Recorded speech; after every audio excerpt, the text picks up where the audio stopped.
Hello dear student, class 12 biology का chapter number हम first study करेंगे। Chapter number first, reproduction in organism, जीवों में जनन के बारे में है वो बताता है। इस चैप्टर में हम रिप्रोडक्शन के डेफिनेशन, इसके बाद रिप्रोडक्शन के types and then after reproduction के टाइप्स में एसेक्सुअल रिप्रोडक्शन और सेक्सुअल रिप्रोडक्शन के बारे में अध्ययन करेंगे। तो हम स्टार्ट करते हैं चैप्टर नंबर फर्स्ट। सबसे पहला पॉइंट पर पढ़ते हैं, लाइफ पीरियड क्या है, जीवन अवधि क्या है। तो देखना इसके अंतर्गत किसी जीव की जन्म से लेकर मृत्यु तक के बीच की अवधि को अपन लाइफ पीरियड कहा जाता है। An organism, this is the birth and death, this is the between period, this is called that life period। किसी व्यक्ति के जन्म से लेकर मृत्यु तक की बीच की अवधि जीवन अवधि कहलाती है।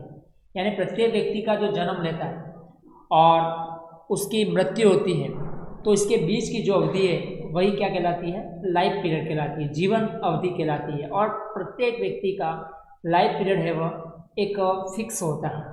जैसे मनुष्य का 70 से 100 ईयर तक होता है, यानी 70 से 100 साल तक का है वो मैक्सिमम अपन है वो लाइफ पीरियड माना जा सकता है। उससे कम भी हो सकता है, उससे अधिक भी हो सकता है, लेकिन ये एक फिक्स है वो लाइफ पीरियड माना जाता है।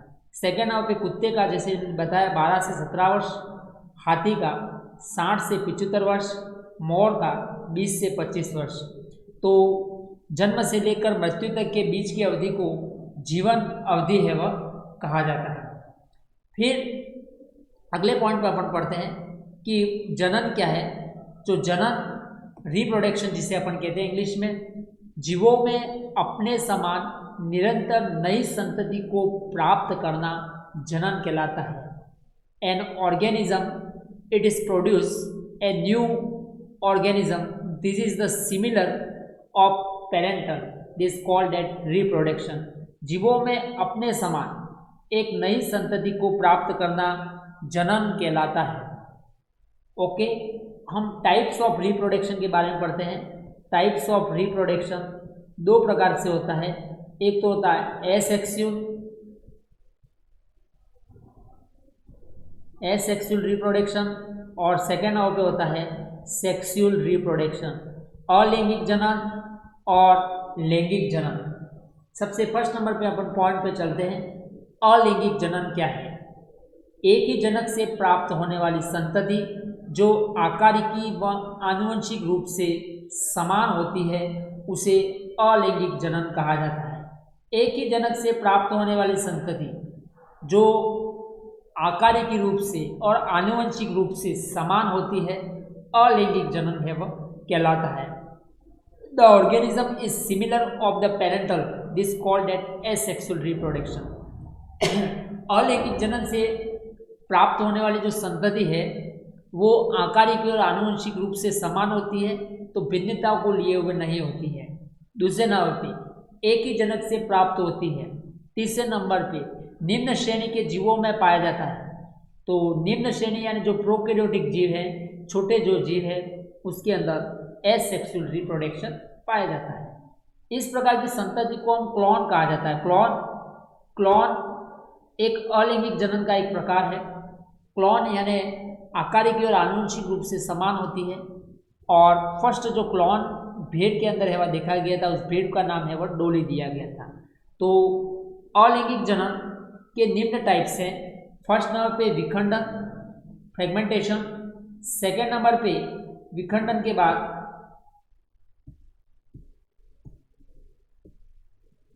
मुकुलन, कायिक प्रवर्धन। इसके बाद अन्य घटनाएं जो है वह अपन इसके अंदर है वह मुख्यतः रूप से है वह पढ़ते हैं। तो सबसे फर्स्ट नंबर पे अपन पॉइंट पढ़ते हैं।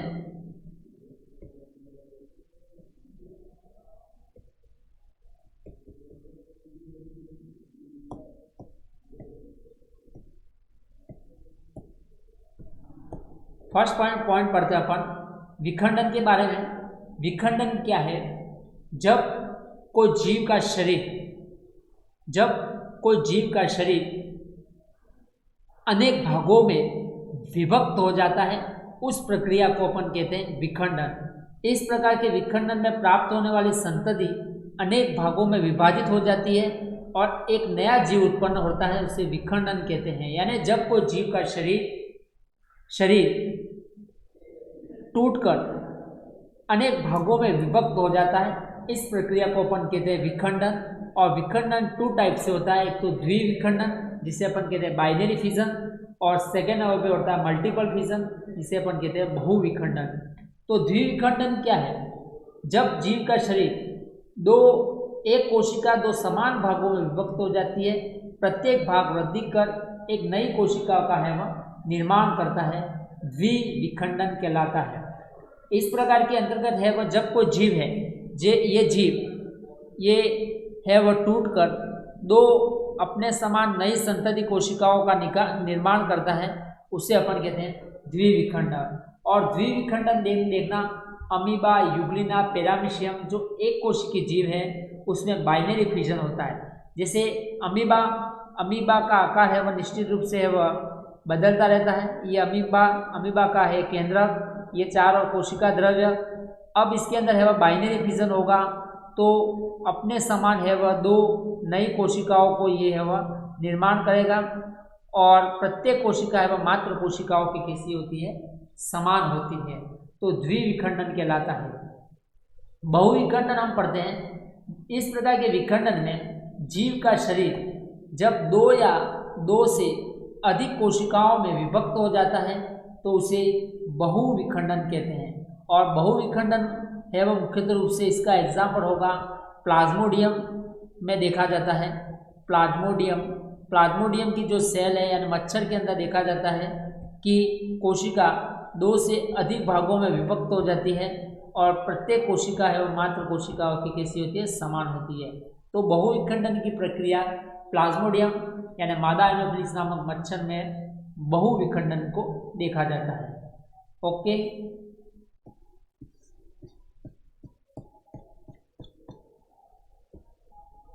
सेकेंड नंबर पे हम देखते हैं कि अलैंगिक जनन का एक दूसरा टाइप अपन पढ़ते हैं कि मुकुलन, जिसको अपन कहते हैं बड़ी। मुकुलन में क्या होता है? जब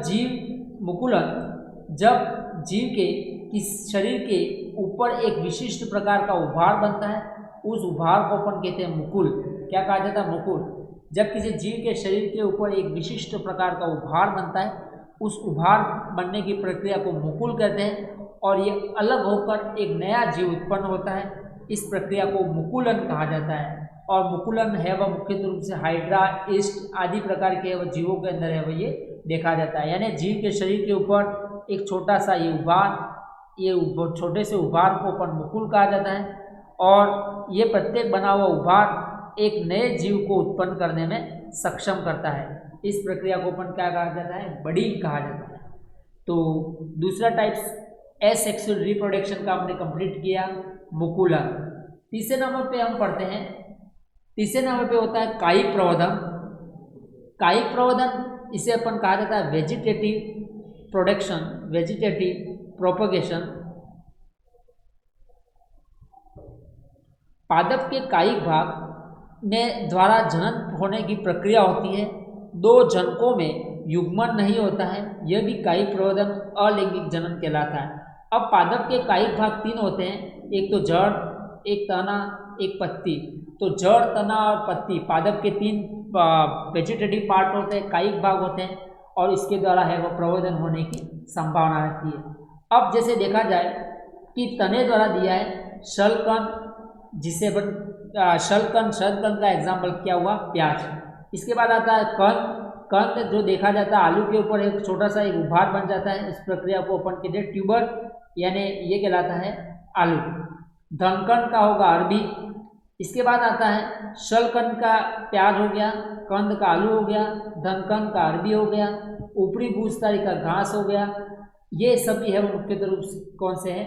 कायिक प्रवर्धन, जो एक स्टीम के द्वारा किए जाते हैं, तने के द्वारा है वो होते हैं।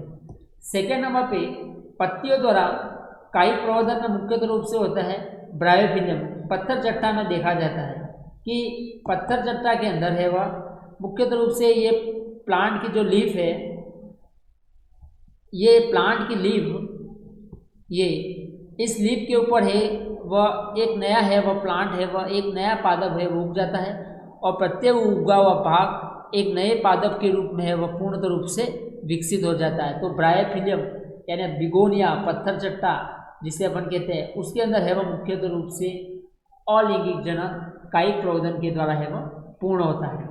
और अलैंगिक जनन का हम चौथा पॉइंट जो पढ़ रहे हैं, बीजाणु द्वारा अलैंगिक जनन। बीजाणु दो प्रकार के होते हैं, चल बीजाणु और अचल बीजाणु है वह अलैंगिक जनन के प्रकार होते हैं, यानी मोटिल स्पॉर और non motile spore. Motile and non motile spore अलैंगिक जनन के है वह टाइप बनते हैं। मोटिल चल बीजाणु और अचल बीजाणु इसके द्वारा है वह अलैंगिक जनन की प्रक्रिया है वह पूर्ण होती है। तो ये अलैंगिक जनन के हम 4 टाइप्स पढ़ लिए।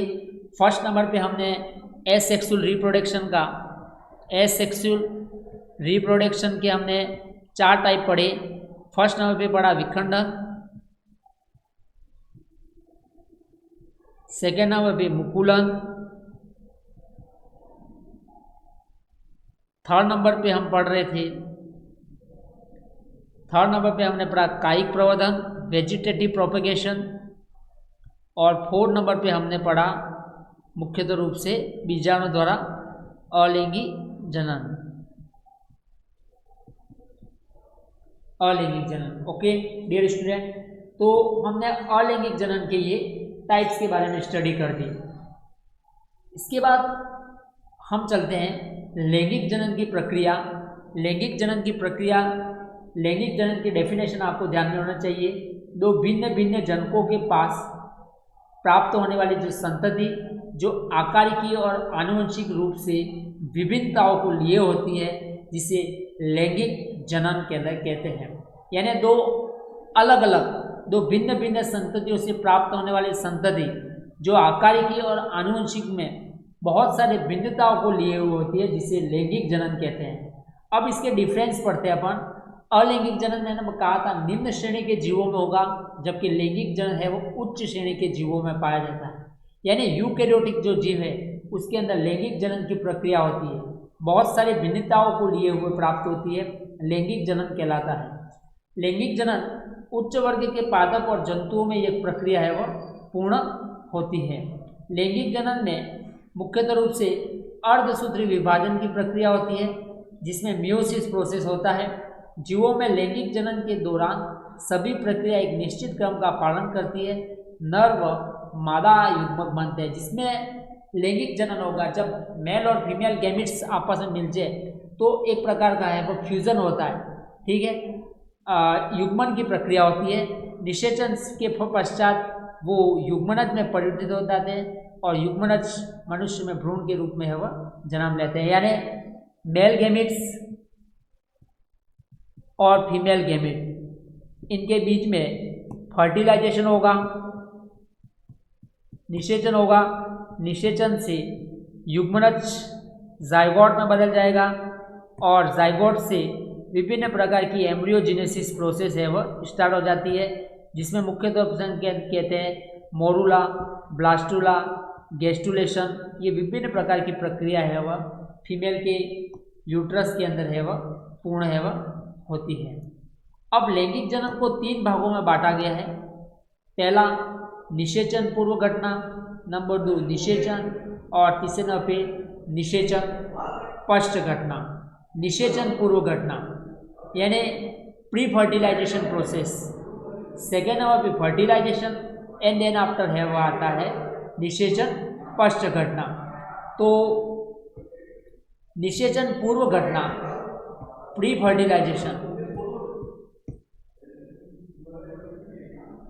निषेचन पूर्व घटना इस प्रकार की वह प्रक्रिया जो नर व मादा दोनों युग्मक में निषेचन हो, उसके जो पहले की जो घटना है वह होती है वो निषेचन पूर्व घटना के अंतर्गत है वह गिनी जाती है।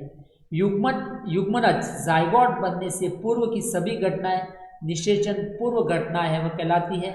इसमें युग्मक का बनना, ठीक है, गैमेट्स का बनना तथा स्थानांतरण होना, ये विभिन्न प्रकार की घटनाएं आती है। यानी स्थानांतरण होने की जो प्रक्रिया है, ये ट्रांसफर होने की जो प्रक्रिया है वो इसके अंतर्गत है वह सम्मिलित होती है। और युग्मक बनने की प्रक्रिया युग्मक जनन कहलाती है, जिसमें दोनों युग्मक है वह भाग लेते हैं। यानी निषेचन पूर्व घटना को दो भागों में बांटा गया है।